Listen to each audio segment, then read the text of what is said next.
The baby monitor's screen flickered in the darkness of the master bedroom, casting a ghostly pale green glow across my trembling hands. It was 2 a.m. The house was silent, wrapped in the heavy, suffocating velvet of a stormy night, save for the rhythmic drumming of rain against the window pane. I shouldn't have been awake. I should have been asleep, drugged by the herbal tea my husband had so insistently prepared for me earlier. But the heartburn, that fiery, acidic reminder of the life growing inside me, had jolted me awake. I had reached for the monitor just to check the temperature in the nursery, a habit born of anxiety. But what I saw froze the blood in my veins. The nursery wasn't empty. 2 figures stood by the crib I had hand-painted with soft clouds just last week. Even in the grainy night vision, I knew them. One was Sebastian, my husband, his posture relaxed, leaning against the changing table. The other was Camilla, my stepsister, the girl I had raised when our mother died. I turned up the volume, pressing the plastic device against my ear so hard it hurt. "She's getting worse, Seb," Camilla's voice whispered, sounding like smooth silk over broken glass. Today, she cried over a spilled coffee. The doctor said postpartum psychosis can start even before the birth. If we play this right, by the time the baby comes, she'll be deemed unfit. Sebastian laughed softly. It was a low, chilling sound that I used to think was warm. He reached out and tucked a strand of hair behind Camilla's ear. "Don't worry, love. The power of attorney is already drafted. Once she's committed, the trust fund, the house, and the baby, they're ours. She's just the vessel, Camilla, just the vessel." My phone slipped from my other hand, landing on the duvet with a muffled thud. The world tilted on its axis. The man I loved and the sister I adored weren't just betraying me, they were plotting to erase me. To understand how I ended up sitting in the dark, listening to my life being dismantled, you have to understand how desperately I wanted this life. My name is Genevieve. I am 34 years old, an interior designer by trade, and a woman who has spent the last 5 years fighting a war against her own biology. Infertility is a silent, lonely kind of grief. It's a monthly funeral that no one else is invited to. When I finally saw those 2 pink lines on the test 6 months ago, I didn't scream or jump. I collapsed onto the cold bathroom tiles and wept. It felt like a miracle. It felt like God had finally decided to look my way. Sebastian found me there. He was perfect in that moment.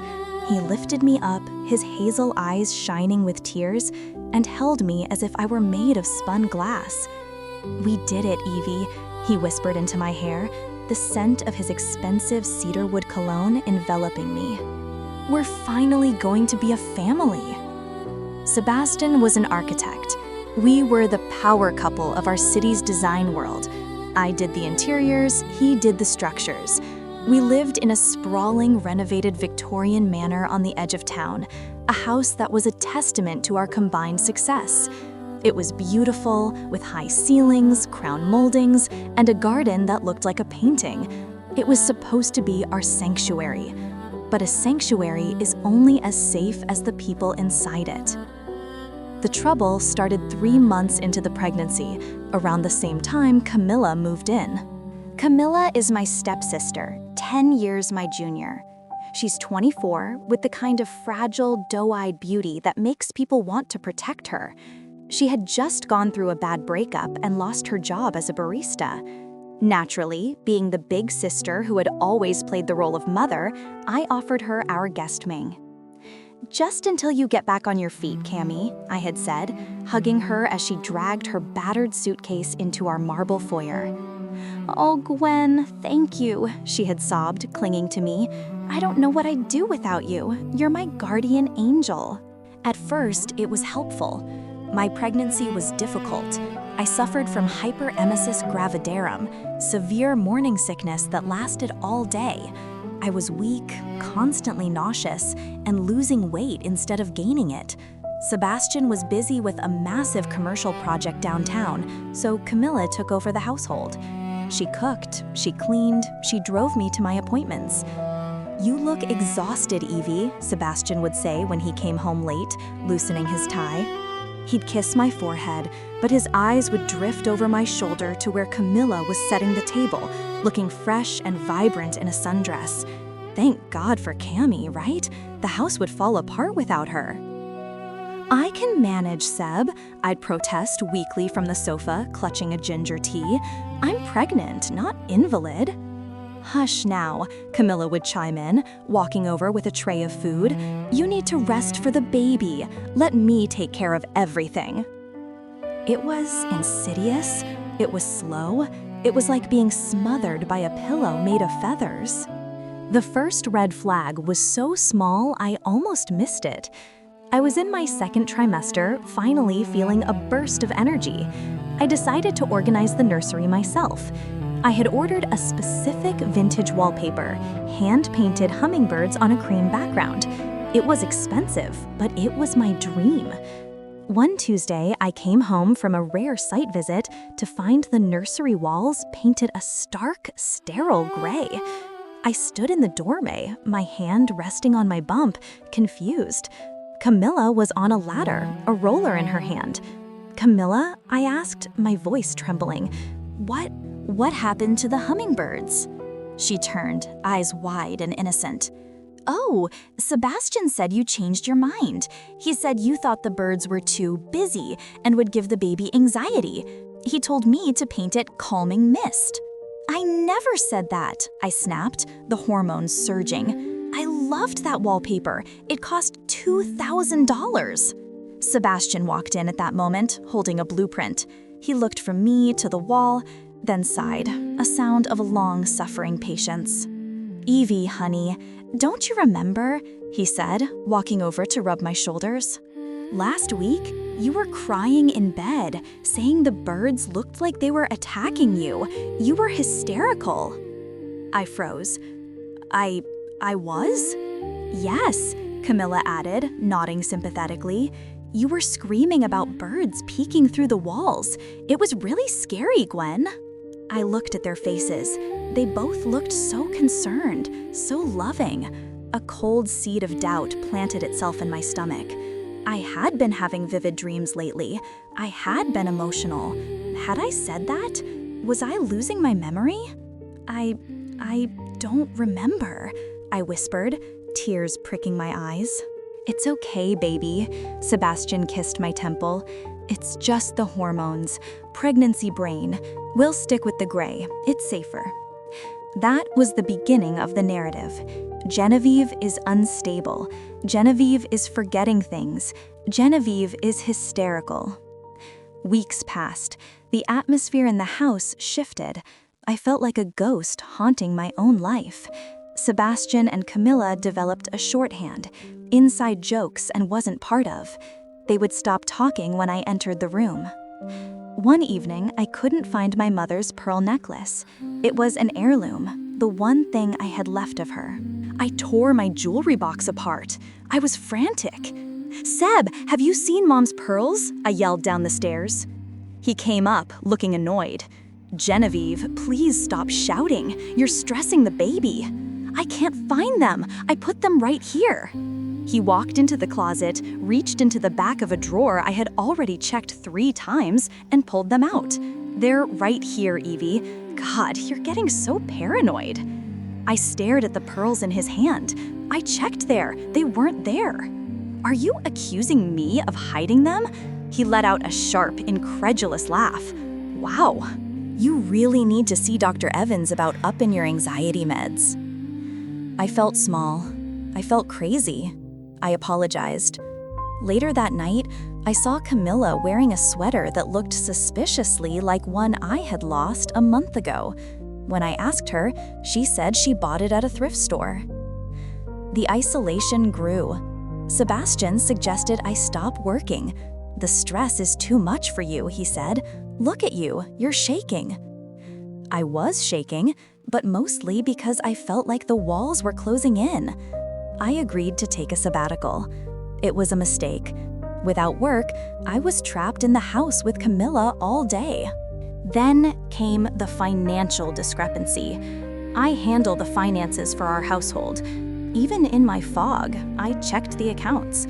I noticed a withdrawal of $15,000 from our joint savings. I waited until dinner to bring it up. We were eating a roast Camilla had made. Perfectly cooked, of course. "Sebastian, what was the $15,000 for last Thursday?"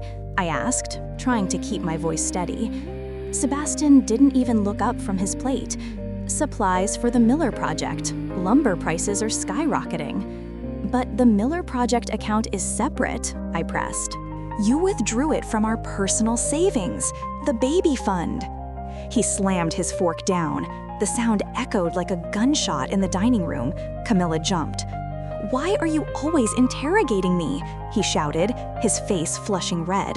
"I am working my back off to pay for this house, for your medical bills, for the nursery you keep demanding changes to, and you're counting pennies?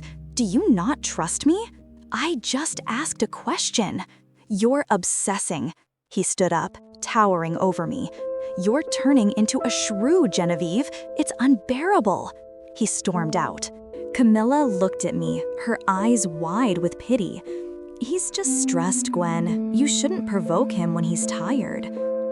I went to bed crying. I felt guilty. I felt like a bad wife. But deep down, in the lizard brain that focuses on survival, something whispered, lumber doesn't cost exactly $15,000 in a round number. The turning point, the moment the blindfold started to slip, happened on a rainy Tuesday in my 7th month. I had an appointment with my OB/GYN, Dr. Reynolds. Sebastian usually drove me, but he claimed he had a site emergency. Camilla offered, but she suddenly came down with a migraine, so I called a taxi. I arrived at the clinic early. As I sat in the waiting room, flipping through a parenting magazine, the receptionist called out, "Mrs. Sterling, your husband is on the phone for you." I frowned. My husband? I walked to the desk. "Hello?" "Mrs. Sterling?" It wasn't Sebastian. It was a woman's voice. "This is the jeweler from Diamonds and Gold. We're just calling to confirm the sizing on the eternity band Mr. Sterling ordered. He wanted it engraved with 'Forever My C.'" The world stopped. The air left the room. "My C?" I repeated, my voice sounding like it was coming from underwater. "Yes, he said it was a push present for his wife. Is this Genevieve?" My mind raced. My name starts with G. Push present. A gift for the birth of the baby. "Yes," I lied, my heart hammering against my ribs like a trapped bird. "Yes, the sizing is... Remind me what size he ordered?" "Size 5. My ring size is 7. My fingers were swollen from pregnancy, making them an 8. Camilla has tiny, delicate hands. Size 5. "Right," I said, gripping the desk so hard my knuckles turned white. "Size 5 is correct. Thank you." I hung up. I didn't go to my appointment. I walked out of the clinic, into the rain, and stood on the sidewalk. The cold water soaked my coat, mixing with the hot tears on my face. Forever, my C. It wasn't just an affair. You don't buy a diamond eternity band for a fling. You buy it for a promise. I took a cab home, but I didn't go inside immediately. I sat in the garden, hidden by the overgrown hydrangeas, watching the house. My house. I saw them in the kitchen window. Sebastian was cooking. He never cooked. Camilla was sitting on the counter, laughing, her head thrown back. He walked over to her, stood between her legs, and kissed her. It wasn't a quick peck. It was hungry, possessive. He placed his hand on her stomach. Wait, I squinted through the rain. Her stomach? Camilla wasn't pregnant. Was she? I felt a wave of nausea so violent I had to lean over and retch into the bushes. The betrayal was a physical blow. My husband, my sister, in my kitchen? I needed proof. Hard, undeniable proof. If I confronted them now, they would gaslight me. It was a friendly kiss. You're hallucinating. You're crazy. I wiped my mouth and entered the house through the back door, quiet as a mouse. They were still in the kitchen, music playing loud. I crept up the stairs to his home office. I knew his passwords, or I thought I did. I tried his birthday. Incorrect. Our anniversary. Incorrect.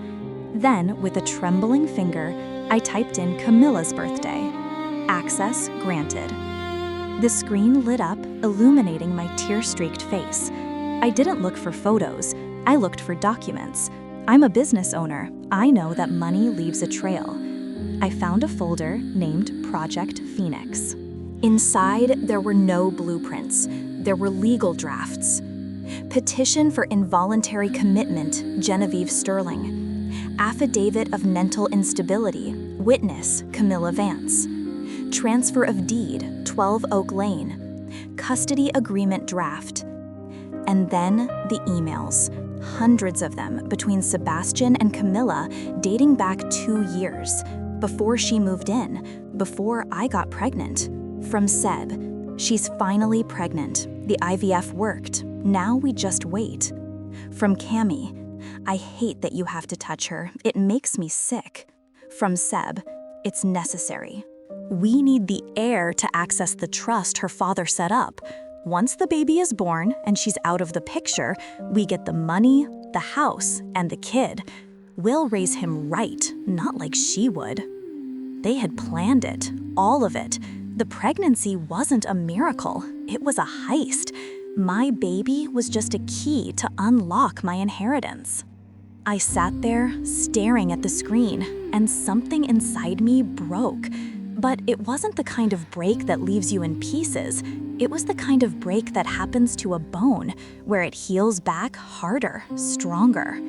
I downloaded everything to a flash drive. I emailed the files to my lawyer, a shark of a woman named Veronica, who I hadn't spoken to in months because Sebastian said she was toxic.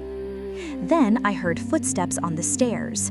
I shut the laptop, shoved the flash drive into my bra, and ran into the bathroom across the hall. I flushed the toilet and splashed water on my face just as the door opened. It was Sebastian. He looked startled to see me. Evie, I didn't hear you come in. I wasn't feeling well at the doctor's, I lied, my voice hoarse. I came straight up to throw up. He scrutinized me, his eyes narrowing. You look pale. Did you take your meds? No, I said, not yet. Come on, he said, his voice dropping to that fake, soothing tone. I'll make you some special tea. Camilla is making dinner. That brings us back to the cold open, the tea, the drowsiness, the baby monitor. Hearing them confirm it on the monitor was the final nail. They weren't just going to leave me, they were going to take my child and lock me away in a sanitarium. I lay in bed that night, the monitor clutched to my chest, and I made a plan. I had to be smarter than them. I had to be an actress. The next morning, I woke up and smiled. Good morning, my love, I said to Sebastian, kissing his cheek. I forced myself not to recoil at the touch of his skin. You're in a good mood, he noted, surprised. I am. I realized you were right. I have been so paranoid lately. I want to make it up to you. I want to host a dinner party this weekend. A thank you dinner for Camilla for all her help. Sebastian and Camilla exchanged a look. Are you sure you're up for that? Camilla asked. Yes, I insist. Invite your parents, Seb. Invite our friends. I want everyone to know how grateful I am. They agreed. They thought I was capitulating. They thought the meds, which I had been flushing down the toilet for 2 days, were working. The day of the dinner party arrived. The house was filled with flowers, lilies, because I know Camilla is allergic to them, though she pretends not to be. I watched her sneeze and rub her red nose with grim satisfaction. I wore a stunning emerald green dress that hugged my bump. I did my hair and makeup perfectly. I looked like a queen, not a victim. 20 people gathered in our dining room. Sebastian's parents, haughty and rich, our friends. My lawyer, Veronica, who I had invited as a surprise. Sebastian looked uneasy when he saw her, but he couldn't make a scene. We ate, we drank. Sebastian made a toast to family and new beginnings. And to Camilla, he added, raising his glass, for being our rock. To Camilla, everyone echoed. I stood up. I tapped my glass with a spoon. The room went silent. I also have a toast, I said, smiling radiantly, and a little presentation. Evie, sit down, Sebastian hissed under his breath, gripping my wrist under the table. Don't embarrass us. I pulled my arm away. Oh, I wouldn't dream of it, darling. I pointed the remote at the large flat-screen TV mounted on the wall. I've been working on a video montage, memories of this pregnancy and of how much Camilla has done for us. Camilla smiled, looking preening. Sebastian relaxed slightly. I pressed play. The screen didn't show photos of baby bumps or ultrasounds. It showed the grainy, black and white footage from the nursery camera.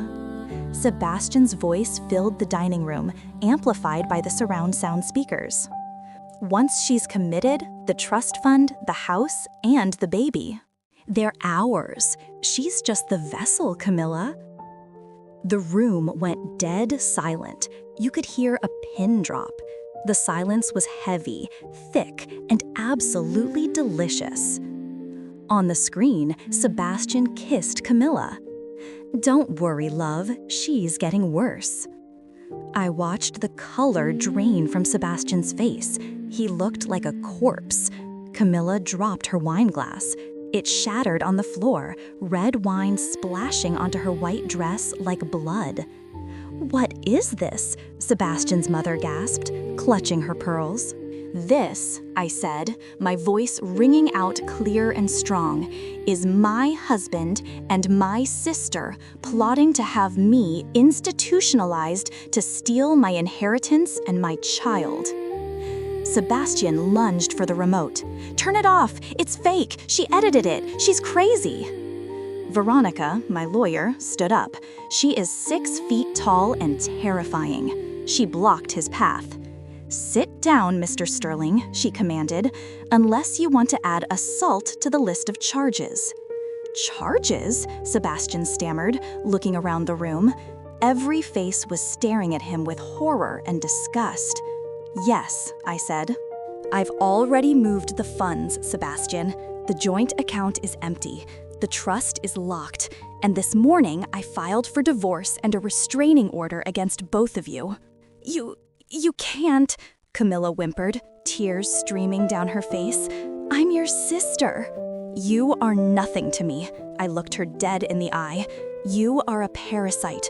I took you in, I clothed you, I fed you, and you tried to steal my life. Genevieve, please, Sebastian tried to switch tactics, holding out his hands. Baby, let's talk. It was a mistake. We were just venting. We didn't mean it. You bought her a ring, I said, pulling the receipt from my pocket and throwing it onto the table. Size 5, forever my C.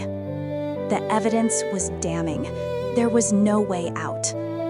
Get out, I said quietly. What? Get out, I screamed, the rage finally erupting. Get out of my house, both of you, now. Veronica pulled out her phone. The police are on their way to escort you off the premises. Sebastian looked at his parents for support. His father turned his back on him. His mother was weeping. He looked at me one last time. The mask was gone. There was only hatred in his eyes. You'll never manage alone, he spat. You're weak. I am carrying a child, I said, placing a hand on my belly. I am stronger than you will ever be. They left. They walked out into the rain, disgraced, with nothing but the clothes on their backs. The aftermath was not easy, I won't lie to you. The divorce was messy. Sebastian tried to fight for custody, claiming the video was illegal, but the emails? Oh, the emails were the nail in his coffin. The judge called their plan diabolical. He granted me full custody. Camilla tried to contact me months later, claiming she was pregnant too. She wasn't, and needed money. I blocked her number. I gave birth to a beautiful baby girl, Lily, 3 months later. I did it alone in the delivery room, with Veronica holding my hand. When they placed Lily on my chest, I felt a love so fierce it burned away the last remnants of the pain Sebastian caused. I kept the house. I repainted the nursery. The gray is gone. It's a soft, sunny yellow now, filled with hand-painted sunflowers. Sometimes, late at night, I still wake up and check the monitor. But now, I only see my daughter sleeping peacefully. The ghosts are gone. I learned that betrayal is a fire. It can burn you to ash, or it can forge you into steel. I chose to be steel, but steel that is warm and loving and protective. I look at Lily and I know I saved us both, not just from a bad marriage, but from a life built on lies. We are free, and that is worth more than any diamond ring. So, my darlings, that is my story. It's a hard lesson, but a necessary one. Trust your instincts. If something feels wrong, if you feel like you are being gaslighted, listen to that inner voice. It is your soul trying to protect you. Never let anyone make you feel crazy for seeing the truth. And never, ever underestimate the strength of a mother fighting for her child. My dear friends, I pour my soul into these stories and work on this channel every single day to bring you content that matters. But this channel is still very young, and I truly need your help and your wise advice. Please write honestly in the comments, what did you like and what can be improved? Your opinion is the law for me. And if this story touched your heart, please support my hard work by subscribing. Let's build the warmest circle of friends right here. Thank you. I appreciate every single one of you.